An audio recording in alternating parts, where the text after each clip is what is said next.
I want to tell you something. If you are holding a seed, you are holding the future. If you are holding a promise, you are holding the future. నువ్వు వాక్కును ఎత్తుకోలేనోడివి, వాక్కును హత్తుకోలేని దానివి, వాగ్దానాన్ని హత్తుకునేంత scene లేదు. If you are not able to hold the word, if you are not able to hold the promise, you can never hold the fulfillment of the promise.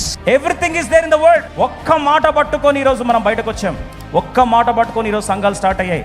ఒక్క దేవుని మాట తప్ప ఏమీ లేదు మన దగ్గర. మరి వేలాది మందిగా దేవుడు దీవించలేదా? ఒకటే ఇచ్చాడు. ఏమి ఇచ్చాడు? వాక్కుని ఇచ్చాడు. ఆ వాక్కుని పట్టుకొని బయటకు వచ్చాం. ఆ విత్తనం ఈరోజు ఏమైంది? విస్తారమైన పంటగా మార్చబడింది. ఈరోజు ఎందుకు చెప్తున్న ఈ మాట అంటే, విత్తనము దేవుని నుంచి పొందుకునే వాగ్దానము శ్రేష్టమైంది అయితే దాన్ని నెరవేర్చే సామర్థ్యం అంతా అందులోనే దాచబడి ఉంటుంది. చూడండి, Abraham did not carry the promise only carried Abraham. భవిష్యత్తు కూర్చున్న చాలా మంది కాలం ఆగిపోతే బాగుండు, నా బిడ్డలకి ఇంకా వివాహం కాలే, కాలం ఆగిపోతే బాగుండు, వాగ్దానం ఇంకా నెరవేరలే. Every day hopes have been snatched away from you. నీ నుంచి ప్రతిరోజు నిరీక్షణ, ఆశలన్నీ దూరం చేస్తున్నాయా? దూరం అవుతున్న ప్రతి ఆశ వెనకల ఒక మాట చెప్పాలని ఆశపడుతున్నా.